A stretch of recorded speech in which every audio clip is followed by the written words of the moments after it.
En nuestra clase anterior vimos las evidencias a favor de la evolución. Concluimos con que las especies cambian en el tiempo, las especies actuales están emparentadas entre sí porque comparten ancestros comunes. Hoy vamos a concentrarnos en los mecanismos propuestos para explicar el proceso evolutivo. Una cuestión reciente, la evolución está presente como idea a lo largo de la historia de la humanidad y ya hace más de 2500 años. Tales de Mileto, por ejemplo, afirmaba que todas las especies que conocemos venían del agua, tenían en algún momento un antepasado que había habitado los océanos. Bastante después, en el siglo XVIII, Buffon sugiere que las especies cambian en el tiempo. Más allá de algunas criaturas que habían sido creadas por Dios al comienzo del mundo tal como las conocemos ahora, otras más simples habían aparecido a lo largo de la historia. Sin embargo, hasta el siglo XIX que se propone un mecanismo para explicar esta evolución. Y quien lo propone es Lamarck. Lamarck escribe uno de los textos más valiosos de la historia de la biología, que es la Filosofía Zoológica. Lamarck critica a la historia natural porque dice se limita a la clasificación y no podemos estudiar a la naturaleza simplemente clasificando los organismos, tenemos que buscar las conexiones. Lamarck propone que las especies, incluido el hombre, descendían de otras especies. De cualquier modo, sostiene todavía la idea de la generación espontánea, de que no todas las especies tienen un ancestro común, sino que algunas formas más simples van apareciendo a lo largo de la historia del planeta. Él propone que el clima y el ambiente cambian y que esos cambios ejercen una influencia sobre los animales y sobre las plantas que resulta en cambios en sus formas, en sus proporciones, en su organización. Era difícil sostener esto en una época en que la idea sobre, por ejemplo, la antigüedad del mundo era muy distinta a la que tenemos nosotros. En ese momento se pensaba que el mundo era muy joven. ¿Cómo podía haber habido tiempo para que las especies cambiaran? Además, había una tradición fuertemente esencialista. Las especies eran inmutables. Lo que veíamos siempre había sido así. Bueno, Lamarck dice que no. Lamarck dice que los seres actuales complejos se originaron a partir de seres simples, más antiguos en la historia del planeta, por un mecanismo progresivo.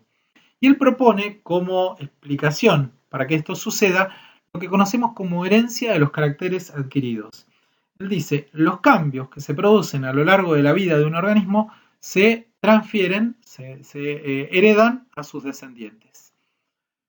Lamarck piensa además que dentro de los organismos hay un impulso inconsciente para la perfección. Los individuos tienen una fuerza interna para hacerse cada vez más complejos.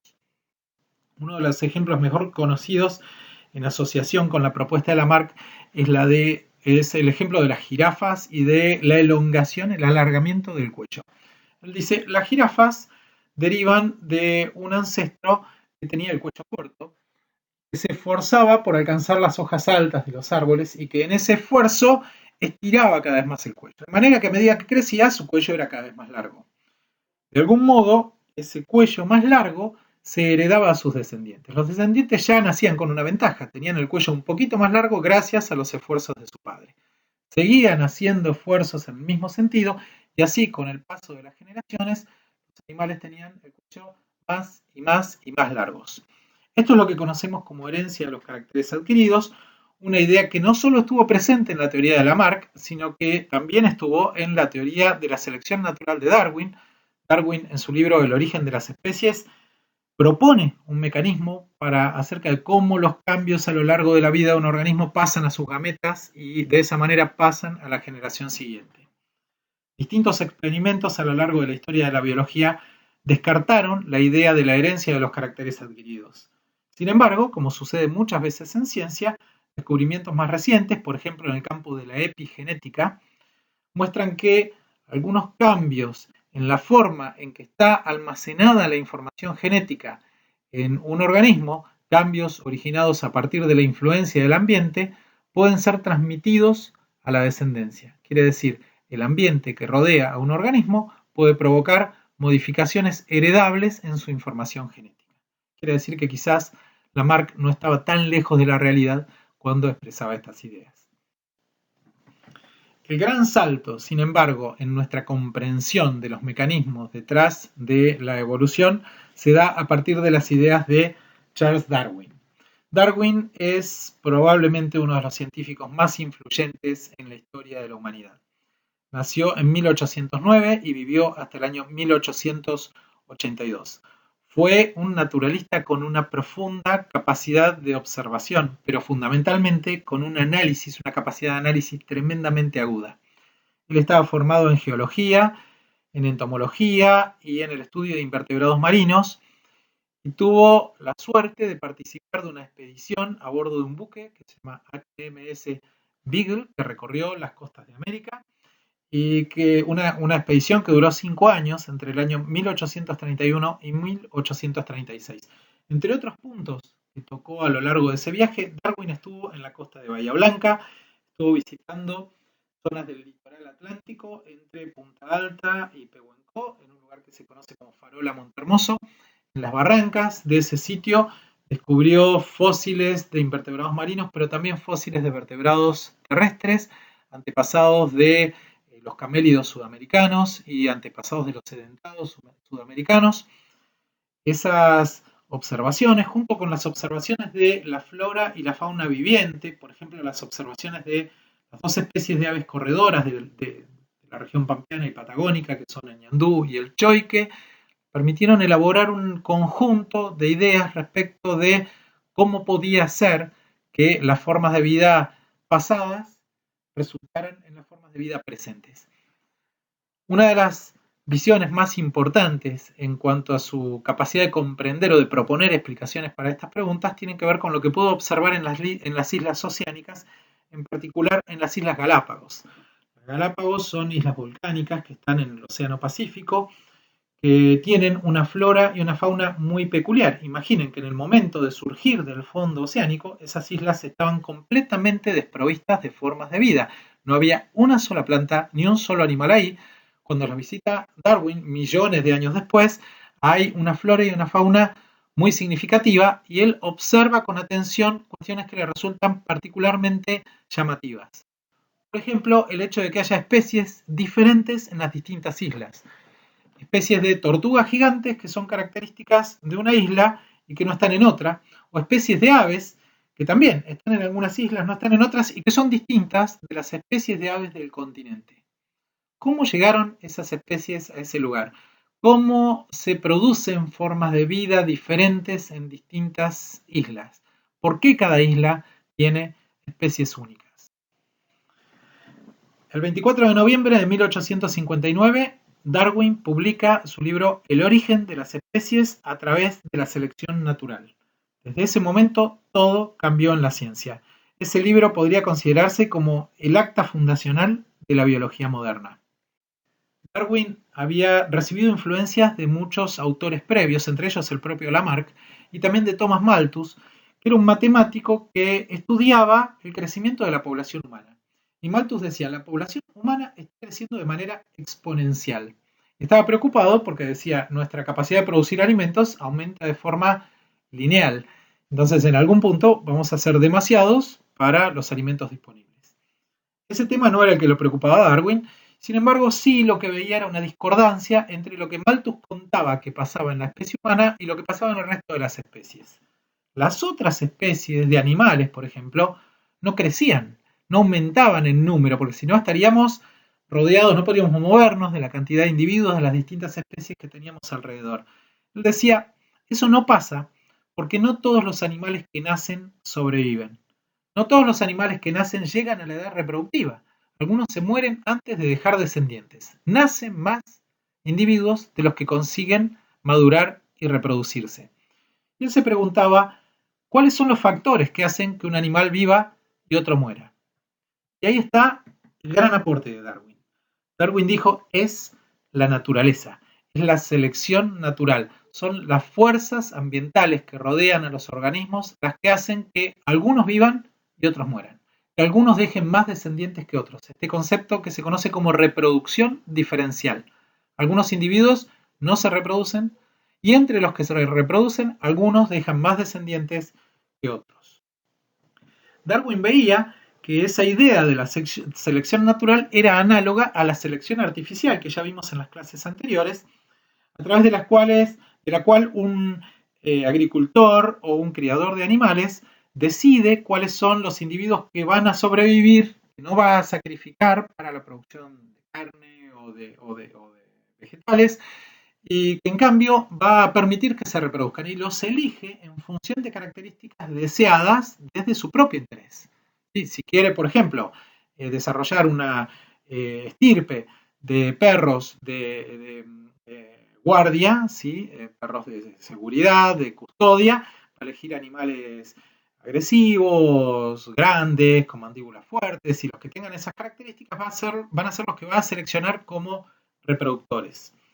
Darwin decía, eso es la selección artificial, eso es lo que hacemos los humanos.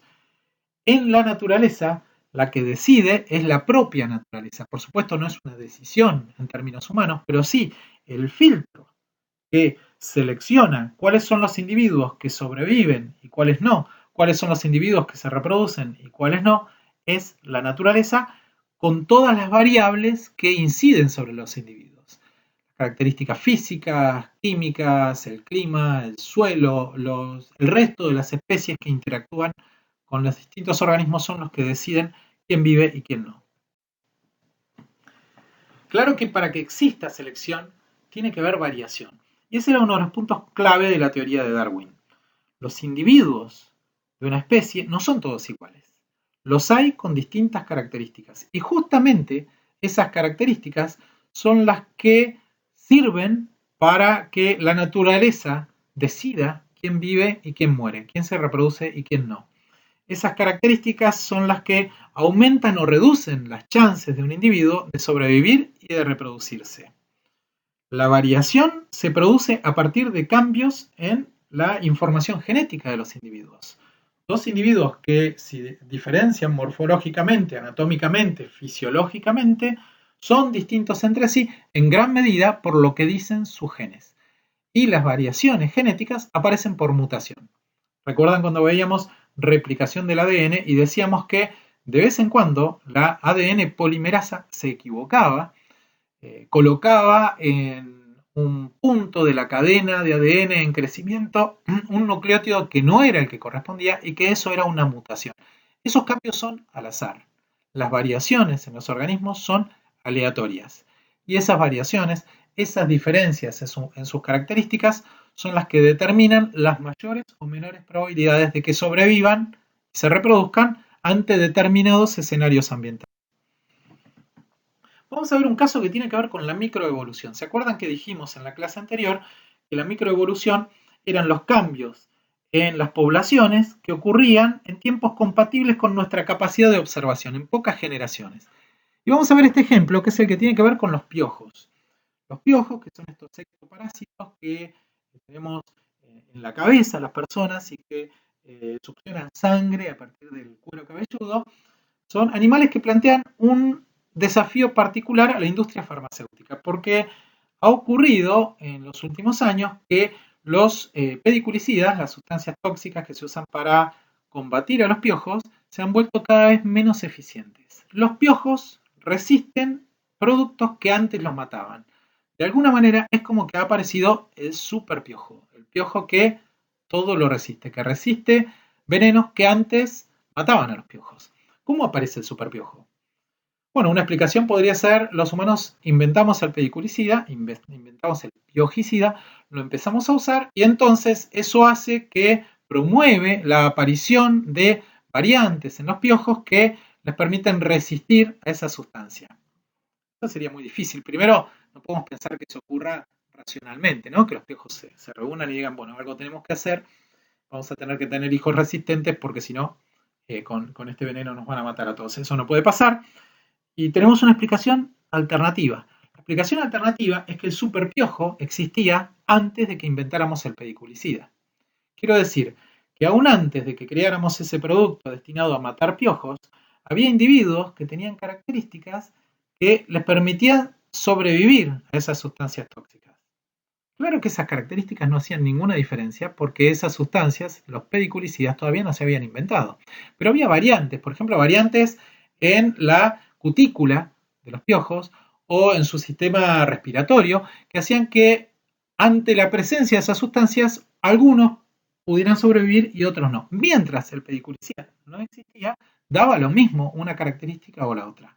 A partir de que nosotros aplicamos esos venenos, algunos piojos que son sensibles se murieron y otros que son los resistentes sobrevivieron, se reprodujeron, transmitieron esa característica que los volvía resistentes a su descendencia y con el tiempo ya no eran 1, 2, 5 o 10 superpiojos, sino que la mayor parte de la población era resistente.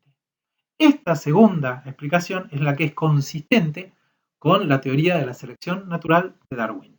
La variación es previa a la selección.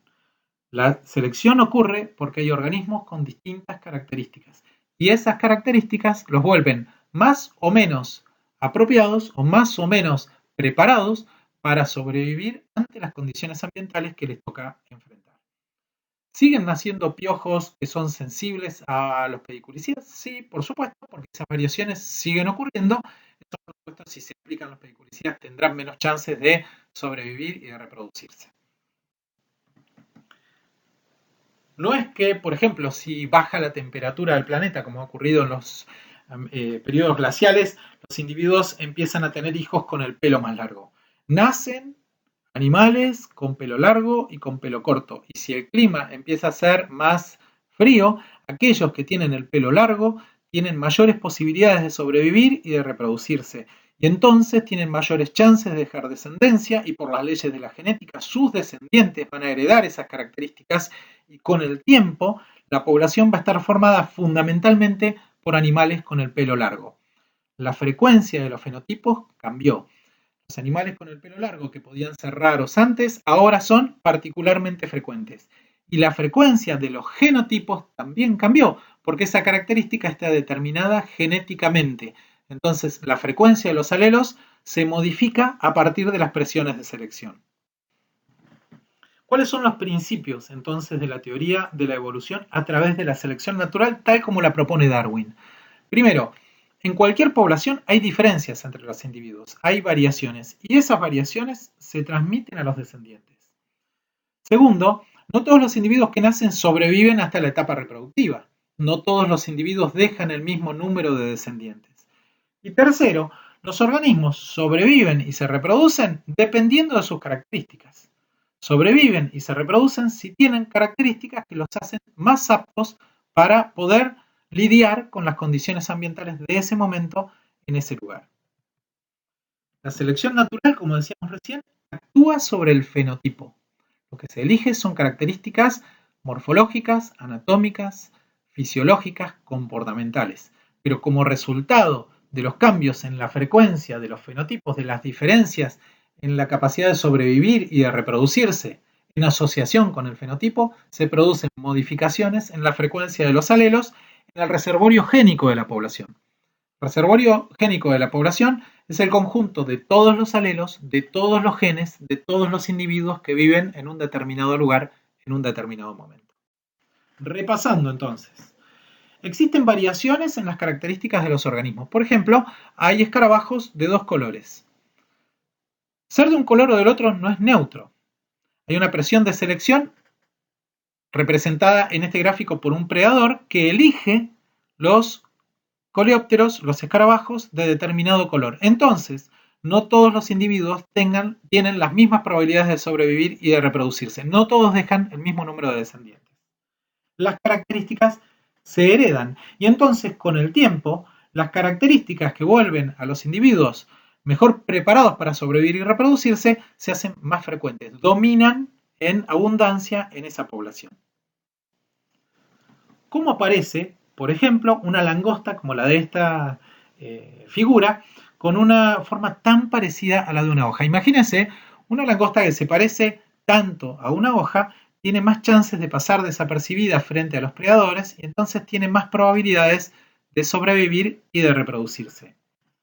Si pensamos en esta idea darwiniana de la selección, de la evolución a través de la selección natural, en esta idea de cambios graduales en las características de los organismos que los vuelven cada vez más preparados para sobrevivir y reproducirse, podemos pensar que quizá el ancestro de esta langosta, muchas generaciones hacia atrás, tenía características que no lo volvían particularmente parecido a una hoja. Por una mutación puede haber nacido una langosta que era ligeramente similar a una hoja, y ese parecido con una hoja la benefició porque pasó desapercibida para los predadores, vivió un poco más de tiempo, se reprodujo, dejó más descendientes. Como los descendientes se parecen a sus padres, los hijos eran parecidos a una hoja. Es más, alguno de ellos podría ser un poco más parecido a una hoja que su padre y alguno un poco menos parecido. El que era más parecido entre los parecidos tenía una ventaja más alta todavía. Era menos visible para los predadores y al dejar descendientes, sus hijos eran menos visibles a los predadores y podemos imaginarnos una secuencia de generaciones de langostas cada vez más parecidas a una hoja. Esa es la idea del cambio gradual que propone Darwin. Lo mismo con los predadores. Esta es una araña de la familia Tomicidae, son arañas conocidas como arañas cangrejo. En nuestra región hay distintas especies de tomícidos, son arañas que cazan al acecho, quiere decir, permanecen quietas hasta que se acerca a su presa, un insecto, y ahí la atacan, la matan y la comen. Estas arañas típicamente viven sobre las flores de distintas especies de plantas. Y es notable ver tomícidos blancos sobre flores de color blanco, tomícidos amarillos sobre flores de color amarillo. ¿Cómo es que los tomícidos tomaron el color de las flores sobre las que están parados? Podemos imaginarnos que un tomícido blanco sobre una flor blanca puede ser un cazador más eficiente porque las presas no lo van a percibir, se van a acercar a las flores. Las flores son un buen lugar para esperar un insecto porque muchos insectos van a las flores en busca de recursos alimenticios, a comer polen o a buscar néctar o a comer otros recursos florales, parte de la estructura de la flor. Al mismo tiempo desempeñan un papel como polinizadores, pero si la araña es del color de la flor, es mucho más probable que el insecto no la perciba y se pose sobre la flor y entonces sea predado. Podemos imaginarnos un ancestro de este tomícido blanco que no fuera blanco y que en algún momento por una mutación entre sus descendientes nace una araña de color blanco. Y esa araña de color blanco tiene una ventaja extra, va a poder alimentarse mejor, tiene más chances de sobrevivir y entonces va a dejar más descendientes. Muchos de ellos, por las leyes de la genética y según las proporciones que estudiamos cuando vimos genética mendeliana, van a ser también blancos. Con el tiempo, esas arañas blancas en una población de arañas de otro color van a empezar a dominar, van a ser cada vez más frecuentes. Y así se va produciendo este cambio en la frecuencia de los fenotipos, en la frecuencia de los alelos, si seguimos esta idea de la evolución gradual por selección natural que propone Darwin. Acá hay otro ejemplo muy interesante que tiene que ver con los colores de advertencia. Es común que las especies tóxicas o venenosas tengan colores que las vuelvan particularmente visibles en el ambiente donde están. Es muy distinto a lo que veíamos hasta ahora. En vez de disimularnos con el medio, estos animales se resaltan claramente respecto del ambiente en el que están.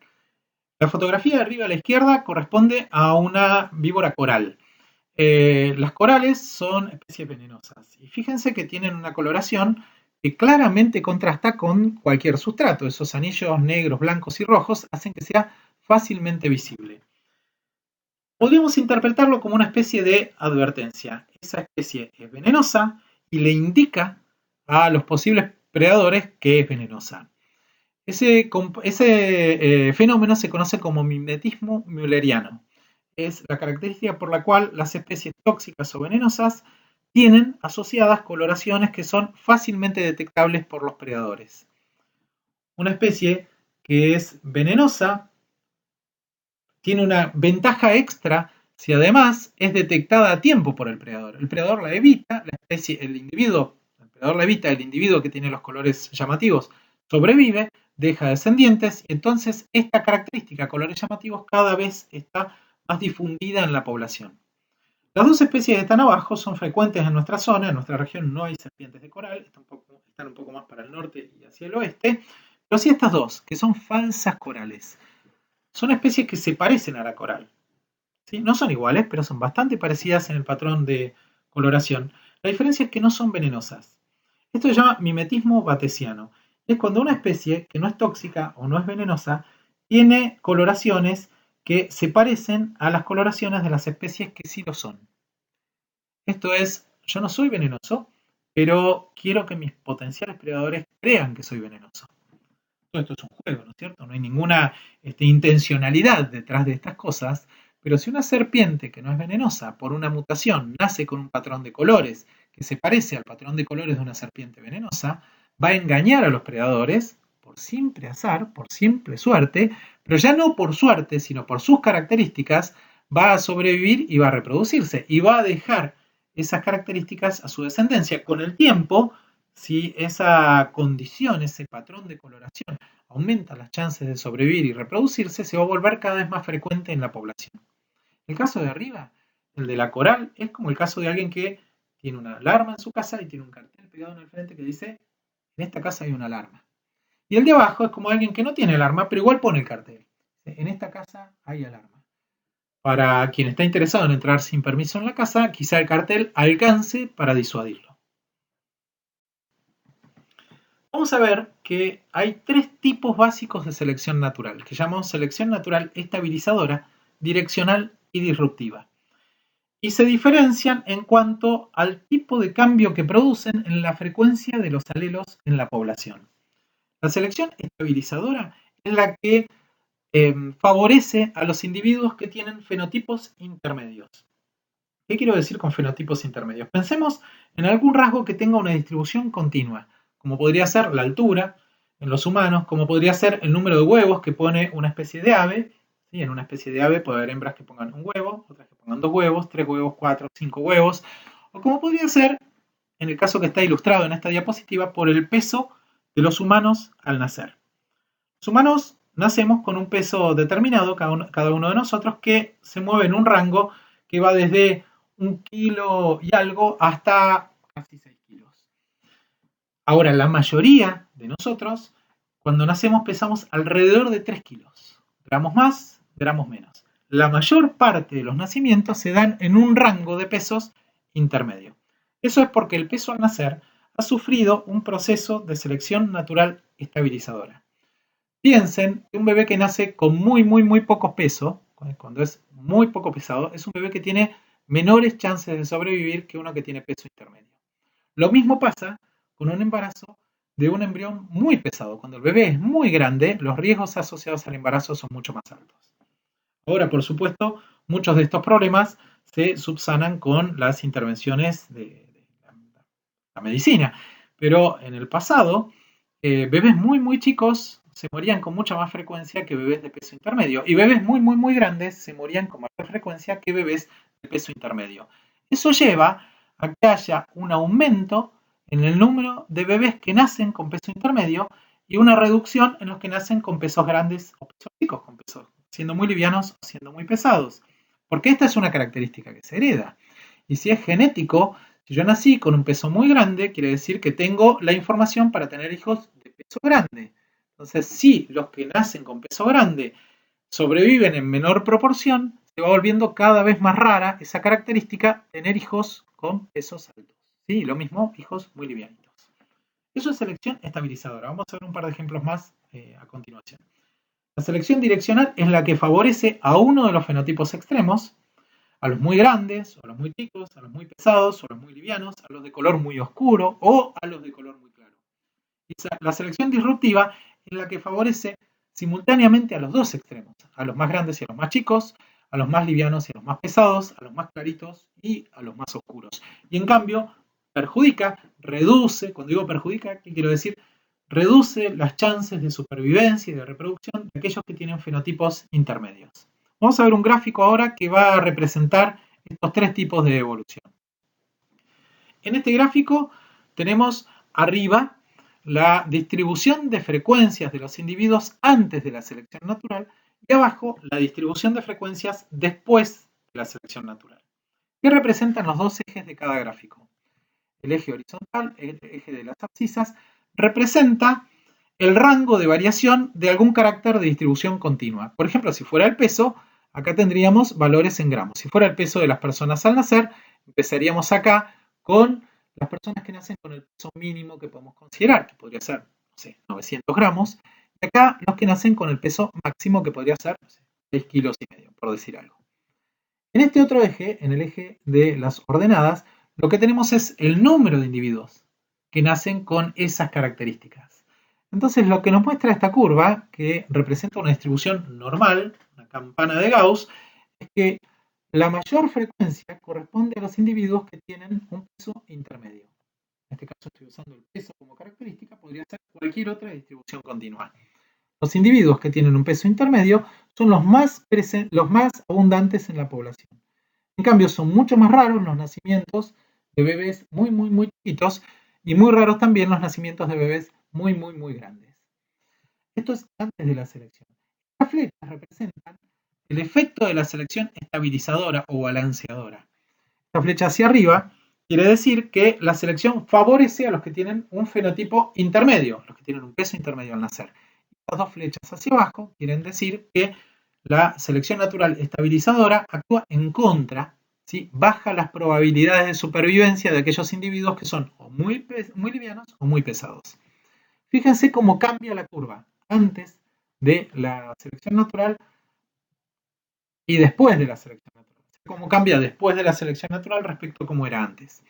Lo que vemos es un aumento, la curva se hace más alta y se hace más estrecha, ¿sí? La base se reduce porque los individuos de peso más bajo ya son cada vez menos frecuentes y los individuos de peso más alto también son cada vez menos frecuentes. En cambio aumenta la altura de la curva porque la frecuencia de los individuos de peso intermedio se vuelve todavía más importante. Esto es selección natural estabilizadora. La selección natural direccional favorece a uno de los extremos. En este caso, ya no pensemos en el peso, porque no tiene sentido en este ejemplo, porque el peso de los humanos al nacer es un ejemplo de selección natural estabilizadora, pero supongan que estamos hablando de unos peces, y en estos peces los individuos más grandes tienen mayor capacidad de defenderse frente a los predadores. Entonces, a medida que pasa el tiempo, los individuos más chiquitos, más pequeños, son cada vez menos frecuentes, y en cambio, el promedio del tamaño de esta especie se mueve hacia la derecha, se mueve hacia individuos mayores. La frecuencia de los fenotipos cambia de manera tal que ahora predominan individuos más grandes. Y finalmente, la selección natural disruptiva es una selección que reduce las posibilidades de supervivencia de los individuos que tienen un fenotipo intermedio y aumenta la posibilidad de supervivencia de los que están en los dos extremos, de los grandes y los chicos al mismo tiempo, o de los muy claritos o muy oscuros al mismo tiempo. Vamos a ver algunos ejemplos a continuación. Empezando con la selección estabilizadora, un buen ejemplo es el ejemplo del tamaño corporal en los machos de lobo. Los lobos grandes tienen más chances de reproducirse con éxito porque los lobos se pelean por aparearse con las hembras. Si un lobo es grande, tiene más posibilidades de ganar una pelea. Si gana la pelea, se aparea con una hembra, deja descendientes y esos descendientes se parecen a su papá, son grandes. Sin embargo, los lobos cazan en un ambiente de nieve, entonces tienen que correr sobre la nieve y si son muy grandes y muy pesados, se van a hundir en la nieve y las posibilidades de alcanzar a la presa van a ser menores. Quiere decir que no es bueno ser muy chiquito porque no le voy a ganar a nadie en la pelea por reproducirme y entonces no voy a dejar descendientes. Pero tampoco es bueno ser muy grande porque no voy a ser bueno cazando y entonces me puedo morir de hambre. Ese es un tipo de selección natural que favorece a aquellos lobos que son suficientemente grandes como para aparearse con éxito, suficientemente chicos como para correr bien sobre la nieve y alcanzar a sus presas. Es un tipo de selección natural estabilizadora. Acá tenemos un ejemplo de selección natural direccional y es un caso real que está publicado en la revista Science en 1981, que es un estudio desarrollado en Islas Galápagos después de una sequía muy intensa. Esa sequía mató una cantidad muy importante de plantas que producían frutos de los que se alimentaba una especie de pinzones, de aves. No todas las plantas murieron. Murieron particularmente las plantas que tenían frutos pequeños. Las plantas con frutos grandes eran más tolerantes a la sequía, sobrevivieron. Este estudio evaluó el tamaño del pico en las aves muertas y vivas después de la sequía. Y lo que notaron era que las aves vivas tenían en promedio picos más largos y picos más gruesos que las aves que encontraban muertas. Quiere decir, la longitud y el grosor del pico no eran neutras a la hora de sobrevivir o morir. Las aves que tenían picos más largos y más gruesos tenían más chances de sobrevivir. La explicación para eso era que aves con picos más grandes eran capaces de alimentarse de los frutos grandes y duros de las plantas que habían sobrevivido a la sequía. Incluso esta diferencia persistía después de que había vuelto la lluvia y que se recuperaron el resto de las plantas. ¿Por qué? Porque esta es una diferencia que se ve en el fenotipo. Uno mide los picos y lo que está haciendo es registrando largo y grosor de pico, una característica fenotípica, pero que responde a un cambio en la frecuencia de los alelos que por supuesto persiste entre las generaciones. Este es un caso de natural direccional. El tamaño promedio de los picos se movió en una dirección, se movió hacia picos más largos y picos más gruesos. Hubo una ventaja asociada a los individuos que tenían uno de los fenotipos extremos, a los que tenían los picos más largos y los picos más gruesos. Otro ejemplo de selección natural direccional está relacionado con una especie de homínido, uno de nuestros parientes en la historia evolutiva, que se conoce con el nombre de Homo floresiensis. Se llama Homo floresiensis porque es endémico de una isla que se llama Isla de las Flores, que está en Indonesia. Esta especie fue descubierta en el año 2004. Hasta ese momento no sabíamos que existía. Y los investigadores le pusieron el nombre de hobbits. Ese es el nombre popular, digamos. Y le pusieron hobbits porque el primer fósil que encontraron correspondía a una hembra, tenía 30 años y medía únicamente 1,06 metros, 1 metro 6 centímetros. La primera impresión puede ser que fuera una forma de enanismo en una población de homínidos que derivaban de Homo erectus. Homo erectus era una especie que no era mucho más baja que nosotros. Sin embargo, este fósil era extremadamente bajo. Ahora, después se encontraron 9 individuos más en una cueva que se llama Lianghua y eran todos bajitos. Entonces, describieron a la especie como una especie de muy pequeña estatura. No le llamó eso demasiado la atención porque hay un fenómeno que se llama enanismo insular, que es un proceso por el cual las especies continentales que colonizan una isla sufren un proceso evolutivo que lleva a la reducción del tamaño de los cuerpos. Esto tiene que ver con que en las islas hay menos oportunidades para alimentarse. Uno no puede irse muy lejos a buscar comida porque las islas son en superficie mucho menores, por definición, que los continentes.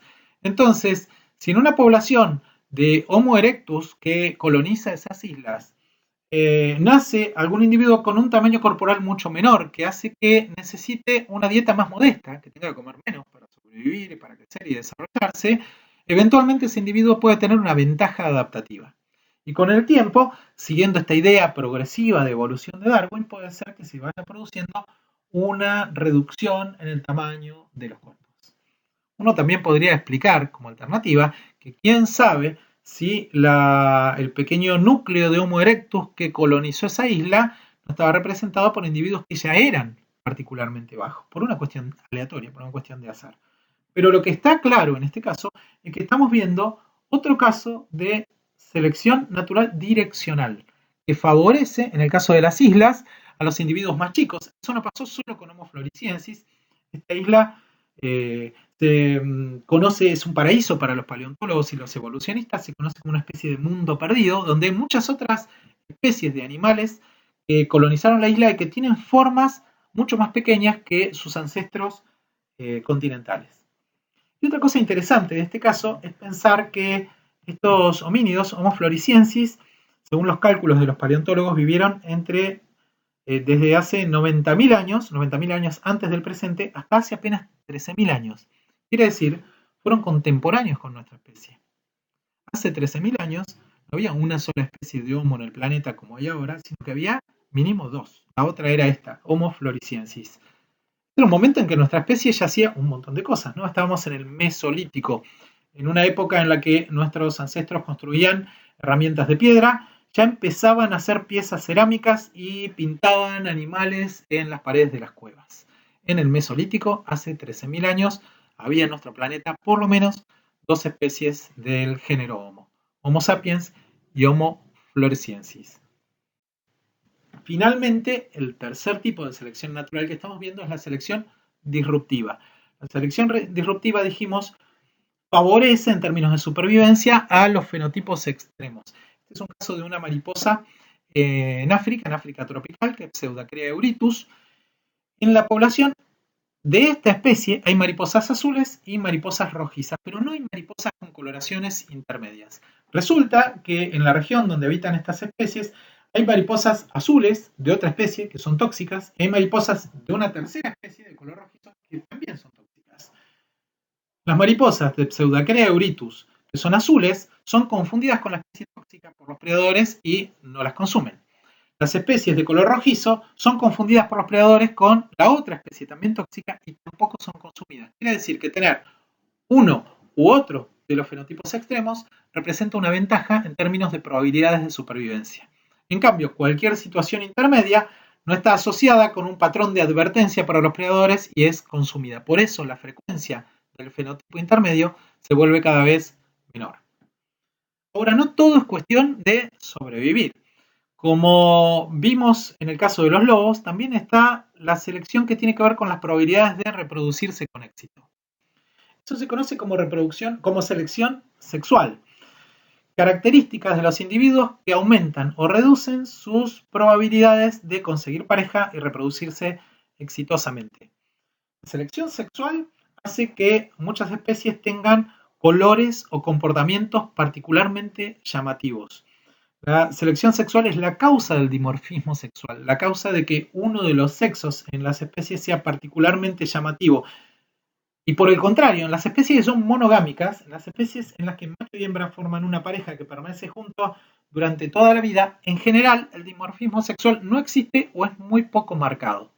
En las especies que forman pareja cada vez que se van a parear, parece mucho más importante llamar la atención del sexo opuesto. Esto pasa en muchas aves, por ejemplo, especies de aves como esta que está acá, que es una especie de la familia de los tiránidos, es el churrinche, es una especie migratoria que está en primavera y verano en nuestra zona. El macho es ese de color rojo rubí que está parado sobre una ramita y la hembra es de colores mucho más modestos, está encima. Los machos son muy llamativos. Eso tiene que ver con cuestiones territoriales, pero también con la capacidad de atraer la atención de las hembras. Un macho que atrae a las hembras es un macho que se reproduce, es un macho que deja descendientes y que transmite a sus descendientes esa característica. Si recuerdan el ejemplo que vimos hace 2 clases con los levistes, con los peces de la isla de Trinidad en el Caribe, habíamos visto que a veces ser llamativo es bueno en términos de conseguir pareja, pero es malo para escapar de los predadores. Hay un balance entre esas dos fuerzas de selección, pero la selección sexual es tan intensa en algunas especies que incluso persiste pese a que aumente las probabilidades de ser detectado por un predador. Hasta acá estuvimos viendo las explicaciones más clásicas desde el punto de vista darwinista de la selección natural. Estamos pensando en cambios que se producen de manera gradual, que se producen a un ritmo más o menos uniforme. Sin embargo, los paleontólogos han encontrado un montón de evidencias que indican que hay cambios en el registro fósil que ocurren de manera súbita. Súbita no quiere decir, por supuesto, un día para otro, pero quiere decir en unos pocos miles de años o en algunas decenas de miles de años. Eso en términos evolutivos es muy poco tiempo. ¿A qué se debe que una forma de vida desaparezca y sea reemplazada por otra en un tiempo tan corto? Bueno, la explicación gradualista, la explicación del darwinismo más clásico, es que eso es porque el registro fósil es imperfecto. No encontramos formas de vida intermedias porque es difícil que se produzca la fosilización. Es un proceso complicado y que los fósiles persistan en el tiempo. En los años 70, 2 investigadores, Eldredge y Wood, propusieron una explicación alternativa. Y dijeron, en realidad eso no es imperfección en el registro fósil. Eso es porque pasa, que ocurre en la historia evolutiva, que se dan saltos, se dan explosiones de evolución. Si ustedes recuerdan, yo les recomendé un libro de Wood que se llamaba La falsa medida del hombre cuando empezamos con nuestras clases y algunos libros más que están en la biblioteca de la universidad. Aprovecho esta ocasión para volver a recomendarlos, pues son 2 libros muy interesantes. ¿Qué dicen Eldredge y Wood en esta teoría que se conoce como saltacionismo o teoría de los equilibrios puntuados?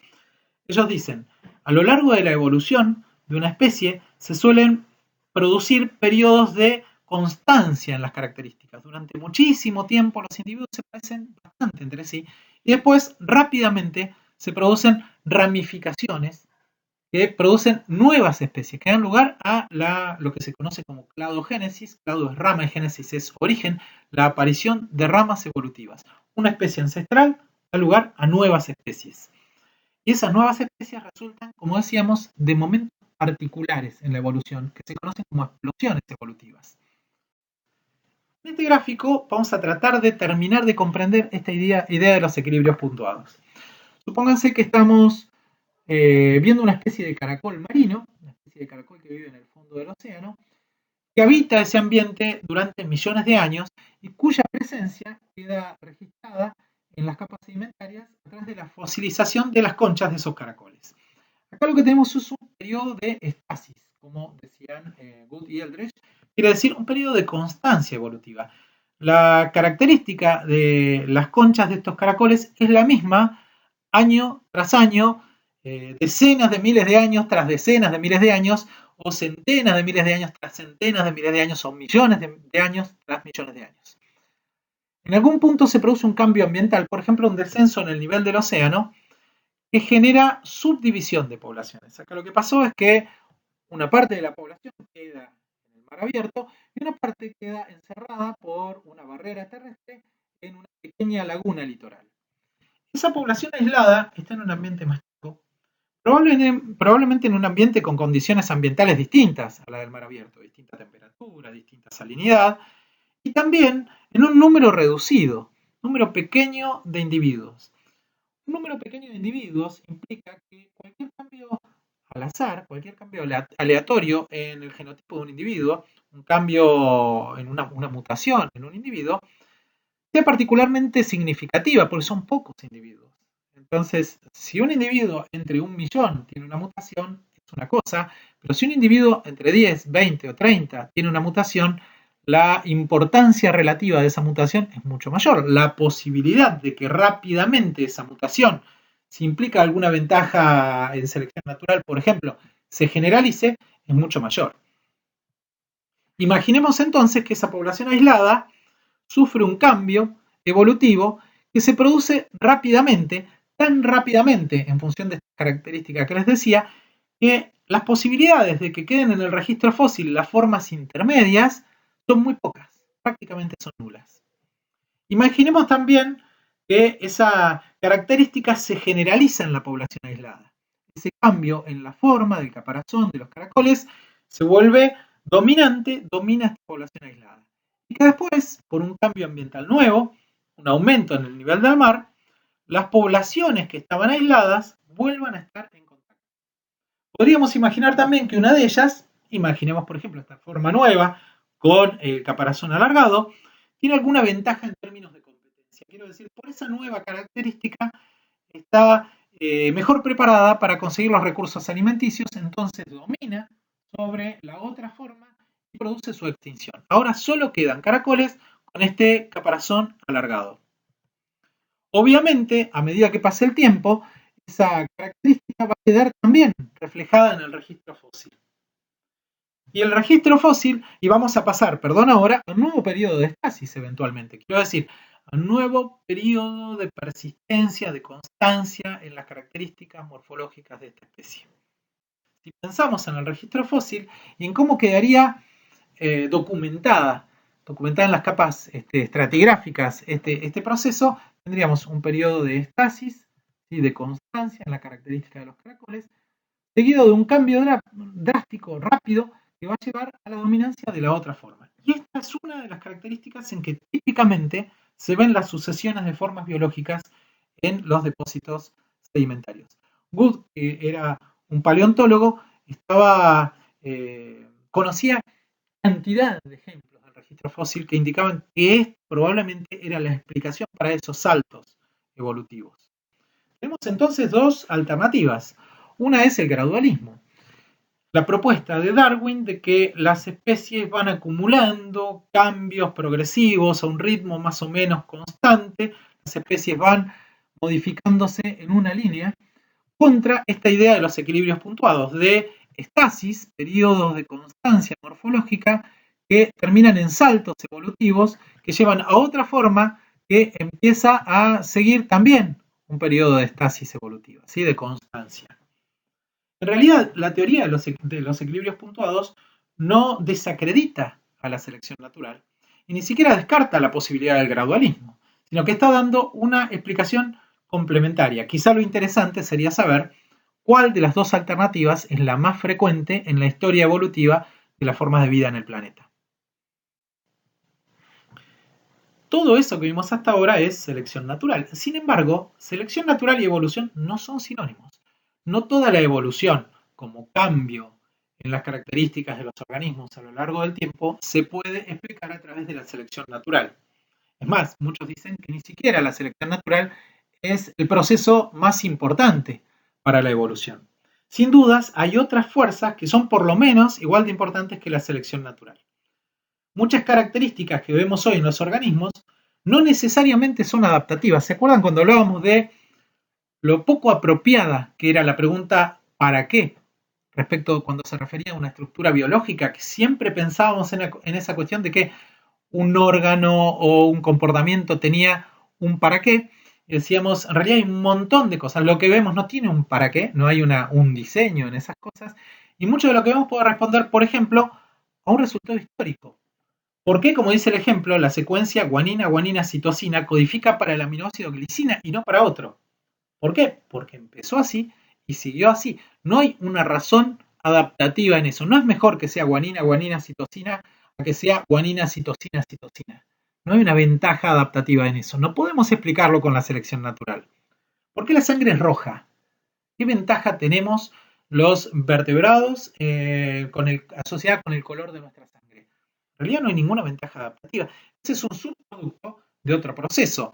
La hemoglobina es roja porque tiene hierro, y el hecho de tener hierro la vuelve una molécula particularmente apropiada para los fenómenos de asociación con el dióxido de carbono y con el oxígeno, que le permiten ser muy eficiente para transportar gases en el torrente sanguíneo. Ahora, que sea roja no implica en sí misma por su color una ventaja adaptativa.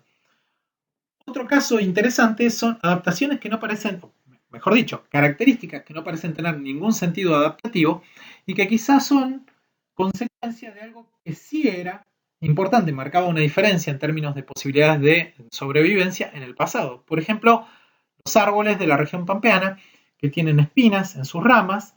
Las espinas en general están asociadas con la posibilidad de defenderse frente a los herbívoros. Un árbol que tiene las ramas con espinas va a ser menos consumido que un árbol que no tiene esa defensa, pero las espinas son caras. El árbol tiene que invertir energía en producir las espinas, ¿no? Son tejidos que se producen a partir del presupuesto energético de la planta. Y si pensamos en un caldén o en un algarrobo en la región pampeana que tienen espinas en ramas que están a 5 metros o 6 metros de altura, enseguida vamos a plantearnos de qué herbívoros se están defendiendo, pero no hay ningún animal que pueda llegar a esa altura. Quizá las espinas son el recuerdo de una característica que sí implicaba una ventaja adaptativa cuando en esa región los ancestros de estos árboles convivían con herbívoros que parados en dos patas podían alcanzar 4 metros de altura, como es el caso, por ejemplo, de un megaterio. Y finalmente, la evolución, el cambio en las características de los organismos puede ser un resultado del azar. ¿Sí? Puede ser una cuestión completamente aleatoria. Puede depender, por ejemplo, de la deriva génica. Nosotros decimos que un barco está a la deriva cuando no tiene gobierno. Quiere decir, va para donde lo lleve la corriente o el viento.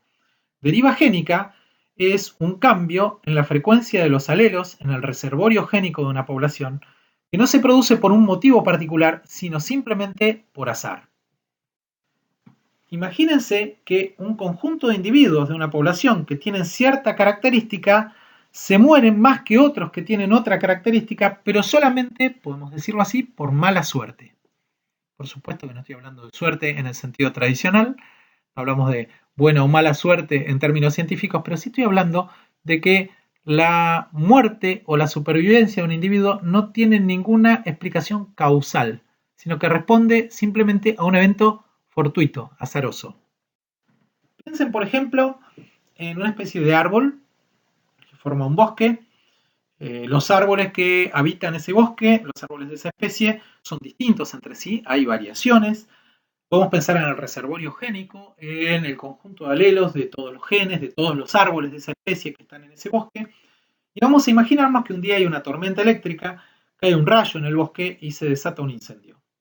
Y que ese incendio avanza y va quemando los árboles, y vamos a pensar que estos árboles son muy sensibles al fuego, y entonces el fuego los va matando, y el incendio va consumiendo todo el bosque hasta que de pronto empieza a llover. Empieza a llover y el fuego se apaga. Y el fuego se apaga cuando ya se había consumido el 95% del bosque. Solo queda un 5% de los árboles de ese bosque. ¿Cuál fue el factor que permitió que esos árboles sobrevivieran? No fue que fueran más resistentes al fuego. El factor tuvo que ver con una cuestión aleatoria. ¿Dónde cayó el rayo? ¿Hacia dónde soplaba el viento? ¿Y cuándo empezó a llover? Esos árboles, podemos decir, tuvieron buena suerte. Sería prácticamente imposible pensar que ese 5% de la población que sobrevivió tuviera la misma proporción de todos los alelos, de todos los genes, que tenía la población completa. Lo más probable es que esa submuestra de la población tenga diferencias en la composición de los distintos alelos, de los distintos genes, respecto de las que había cuando la población era el 100% de ese bosque. Es posible que este 5% consiga, por su capacidad reproductiva, volver a poblar todo el bosque. Pero la población no va a ser la misma. La frecuencia de los alelos no va a ser la misma. Y ese cambio no se produjo por selección natural. Ese cambio se produjo por puro azar. El azar tiene un papel muy importante en la evolución de las especies. Yo estoy hablando de especies todo el tiempo, y hasta este punto del curso no hemos presentado todavía el concepto de especie. ¿Qué es una especie para un biólogo? Y una especie tradicionalmente ha sido definida como un conjunto de organismos que se parecen entre sí. El concepto más fuertemente asociado a especies es el de discontinuidad morfológica. Todos estos animales o todas estas plantas son de una especie en particular porque se parecen entre sí. Sin embargo, a veces hay animales de distintas especies que son muy parecidos o animales de la misma especie que son muy distintos en sus características. Y los biólogos hemos preparado una definición diferente, que es la que se llama definición biológica de especie, que dice que las especies son grupos de poblaciones naturales que se cruzan entre sí, que se reproducen entre sí y que están aisladas reproductivamente de otros grupos. Quiere decir, una especie está formada por un conjunto de individuos que, además de parecerse morfológicamente, tienen la capacidad de reproducirse entre sí y dejar descendencia. Y además, esa descendencia es fértil, tiene a su vez la capacidad de seguir reproduciéndose. Ahora, los individuos de una especie no pueden reproducirse con individuos de otra especie, o si lo hacen, dejan descendientes que no son fértiles. Este es un ejemplo de dos especies de anfibios de América del Norte, Bufo americanus y Bufo fowleri. Si uno los tiene en un laboratorio, se pueden reproducir entre sí y dejan descendencia fértil. Sin embargo, en la naturaleza no se reproducen, a pesar de que viven en los mismos ambientes y que parte de su distribución geográfica se superpone. Pero Bufo americanus se aparea a principios del verano y Bufo fowleri a final de la estación. O sea, cuando los machos de Bufo americanus están cantando para atraer a las hembras de Bufo fowleri todavía no están fértiles y entonces los ignoran por completo. Hay un mecanismo, en este caso, que está relacionado con la estacionalidad en la reproducción, que mantiene a las dos especies reproductivamente separadas y por eso, por más que se parezcan mucho, los biólogos decimos que son dos especies diferentes. Están aisladas reproductivamente en la naturaleza. Tengo que hacer una salvedad en este punto, y es que este concepto de aislamiento reproductivo es muy relativo. Hay una enorme cantidad de vertebrados en la naturaleza que son capaces de reproducirse entre sí, entre especies distintas, y dejar descendencia fértil. Por ejemplo, la ballena azul y la ballena jorobada son capaces de dar híbridos que son fértiles. Los límites entre las especies son muy claros en las definiciones, pero no son netos ni claros en la naturaleza. Y eso tiene muchísima lógica, porque nosotros estamos diciendo que las especies son resultados de procesos evolutivos que no se dieron en el pasado, sino que son continuos en el tiempo, que las especies están emparentadas entre sí, que hay conjuntos de especies que están mucho más cercanas entre sí que otros conjuntos de especies. Eso tiene que ver con su filogenia, con su historia evolutiva. Entonces no es raro pensar que algunas especies todavía no se hayan separado tanto como para estar completamente aisladas en términos reproductivos. Las especies se separan entre sí por algo que se llaman barreras o aislamiento reproductivo, barreras que impiden el entrecruzamiento. Esas barreras pueden ser precigóticas, son las que impiden la fecundación. O sea, diferencias en la anatomía de las especies o en los ambientes en los que habitan o en las estaciones en las que están fértiles, como en el caso de los sapos que hablábamos, o en su conducta, que hacen que un macho y una hembra de esas dos especies nunca se apareen. Y hay otros mecanismos que son postcigóticos. El apareamiento ocurre, la fecundación ocurre, sin embargo, el embrión no es viable, o sea, no llega a nacer, o si nace, es un híbrido que es estéril, como pasa, por ejemplo, en el caso de las mulas, que son hijos, una mula macho o hembra, es hijo del apareamiento entre una yegua y un burro, pero la mula no es una especie porque no tiene la capacidad reproductiva, dos mulas no pueden dejar descendencia porque son estériles. Entonces, en estos casos en que se cumple ese aislamiento reproductivo post-cigótico, o bien el embrión no es viable, o bien el embrión nace, madura, pero no es fértil, es estéril. Vamos a ver ahora 3 mecanismos por los cuales aparecen nuevas especies. El primero es la especiación alopátrica. Es el ejemplo que vimos con los caracoles en el fondo del mar. Las especies aparecen porque se forma una barrera geográfica. Pensemos en una especie, por ejemplo, una lombriz de tierra que vive en un bosque. Esos círculos representan a los distintos individuos. Viene una época muy lluviosa, se forma un arroyo que divide a la población en dos. Queda un conjunto de lombrices de un lado del río y un conjunto de lombrices del otro lado del río. Las lombrices están aisladas reproductivamente. Si yo paso una lombriz de un lado al otro, se puede reproducir perfectamente con las otras. Por ahora es la misma especie. Pero eso no puede pasar porque hay un río en el medio. Entonces, si se produce una mutación en un individuo de una de esas subpoblaciones, esa mutación no pasa a los individuos de la otra subpoblación. Con el tiempo, esas mutaciones pueden generalizarse, esos cambios genéticos que tienen, por supuesto, un correlato en muchos casos en el fenotipo de la población, se pueden generalizar en las dos poblaciones hasta que las lombrices de un lado del río y las lombrices del otro lado del río se parezcan poco entre sí. Inclusive que las diferencias sean tan grandes que ya no se puedan aparear entre sí, o que si se aparean no dejen descendientes fértiles. Incluso si la barrera geográfica desaparece. Venimos ahora a una nueva época de sequía, ya no hay más río que corra entre las dos poblaciones, las lombrices ocupan los hábitats de una y de otra, las regiones, los territorios de unas y de otras, pero ya tenemos dos especies que aparecen entonces por especiación alopátrica. Esa separación persiste aún si desaparece la barrera geográfica. Ya se han formado dos especies. El segundo tipo de especiación que vemos es la especiación parapátrica, que es típica de las plantas o de animales sésiles, animales que viven adheridos al sustrato y se mueven muy poco. Y entonces los organismos tienden a aparearse con mayor frecuencia con los que están más cerca. Eso hace que una mutación que se produce en un individuo pueda compartirse en términos reproductivos con los descendientes de ese individuo y de los otros que están cerca, pero no con los que están un poco más allá. Entonces puede aparecer una nueva forma biológica sin que exista una barrera geográfica. Y finalmente, la especiación simpátrica, que también se produce sin una barrera geográfica, ocurre en el mismo ámbito, en el mismo lugar, pero está asociada a una especialización en distintos nichos ecológicos, o en el caso de las plantas a veces a un cambio en el número de cromosomas. Una especialización en un nicho ecológico puede darse, por ejemplo, porque parte de los individuos de la población empiezan a aprovechar un tipo de recursos que están separados en el ambiente de los recursos que aprovecha el resto de la población. En este gráfico tenemos a la izquierda un esquema de especiación alopátrica.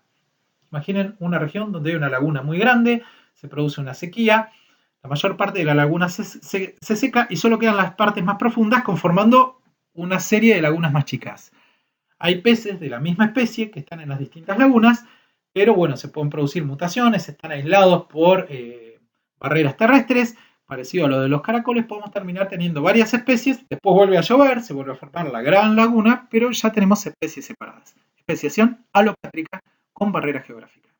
Y a la derecha, especiación simpátrica.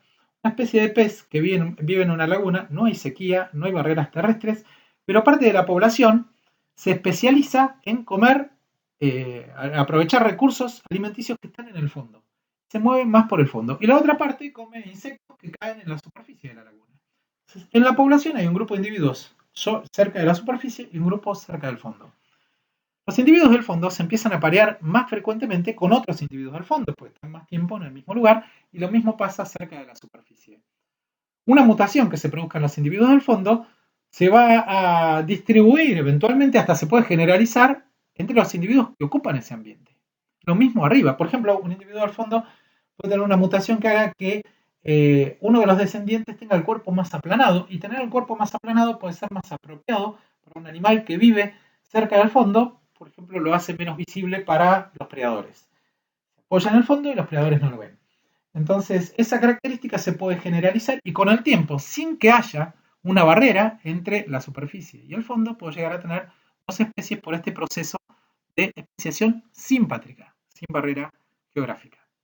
Un ejemplo de especiación simpátrica es el del oso panda y el panda rojo y el panda gigante. El oso panda gigante es el que más conocemos, es el que está a la derecha. El panda rojo es el que está en la fotografía de la izquierda. Los dos comparten un ancestro evolutivo común bastante reciente, y se supone que la especiación en este caso se produce en simpatría, en el mismo ambiente, porque en algún momento el ancestro común a las dos especies, parte de la población, se especializó en comer los recursos alimenticios del sotobosque, del piso del bosque, mientras que otros individuos de la población preferían estar en las ramas más altas de los árboles, donde comían hojas de los árboles.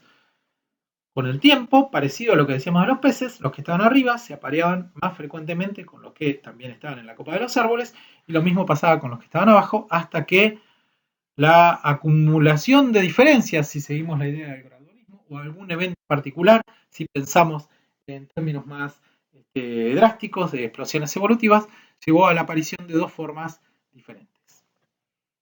Bien, para terminar esta clase vamos a ver 4 conceptos de evolución que aparecen frecuentemente en los libros de texto. El primero es la evolución divergente, que se produce cuando una población de determinada especie queda aislada y emprende un camino evolutivo particular. Por ejemplo, imagínense en el caso de América del Norte, el ejemplo de los osos pardos, el oso grizzly y el oso polar.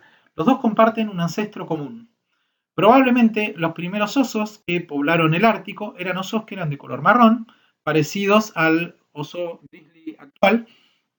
Si en algún momento por una mutación nacía un oso con el pelo blanco, esa característica era ventajosa para animales que vivían sobre el hielo, donde para un predador pasar desapercibido para las presas implica mayores chances de alimentarse con éxito, mayores chances de sobrevivir y de dejar descendientes.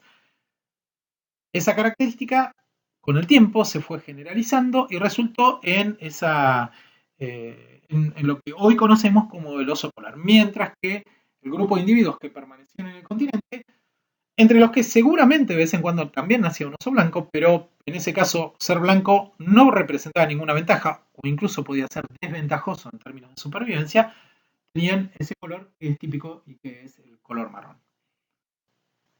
Otro concepto que sería casi el reverso de este es el de evolución convergente. Es cuando organismos que no están relacionados evolutivamente en términos cercanos desarrollan adaptaciones parecidas para enfrentar o en respuesta a presiones de selección semejantes. Ese es el caso, por ejemplo, de los cactus sudamericanos y de las euforbias en África. Son plantas que tienen tallos carnosos, que viven en ambientes desérticos y que tienen espinas. Ahora, la presencia de espinas y de tallos carnosos no resultan de un proceso no son homologías, no son características homólogas, porque el ancestro común a cactus y a euforbias no tenía tallos carnosos y espinas. Las dos especies desarrollaron por casualidad, por mutaciones que ocurrieron en uno y en otro caso, características que en ambos casos resultaron adaptativas y por eso persisten en los dos grupos. Si van a un vivero pueden ver cactus y euforbias, y es fácil confundirse unas con otras, y sin embargo no se parecen por proximidad evolutiva, sino por evolución convergente. Otro tipo de evolución es la evolución paralela, en la que dos linajes evolutivos completos, dos conjuntos completos de organismos, evolucionan por separado en términos geográficos, pero de una manera que es semejante. Este es el ejemplo, por ejemplo, de los mamíferos marsupiales en Australia y los mamíferos placentarios en América del Sur. Si uno estudia la diversidad de mamíferos en uno y en otro lado, va a ver que hay formas hay organismos que tienen características muy semejantes. Uno ve un paralelismo en la forma en que dos grupos de organismos diferentes evolucionaron ante diversidad de recursos semejantes y de desafíos ambientales semejantes en uno y en otro continente. Eso es lo que llamamos evolución paralela. Y lo último que vamos a ver es el concepto de coevolución, que es el fenómeno que se da cuando dos especies, la coevolución puede darse dentro de una especie también, pero vamos a hablar de coevolución entre especies, interespecífica, cuando dos especies ejercen mutuamente presiones de selección. Por ejemplo, en la imagen tenemos un colibrí y una flor. Las flores con corolas tubulares son particularmente para ser polinizadas por los colibríes, tienen los nectarios en el fondo, en la base de la flor, y entonces los colibríes con el pico largo llegan hasta ahí, hasta ese punto, consumen el néctar y al mismo tiempo se llenan de polen que llevan a otra flor de la misma especie, produciendo una polinización eficiente. Las flores tienen características que resultan diferentes, hay distintas flores en esa población, plantas con flores con distintas características, y esas diferencias ejercen una presión sobre los colibríes más, en términos anatómicos, mejor equipados para poder alcanzar los nectarios, tendrán mayores chances de sobrevivir y de reproducirse.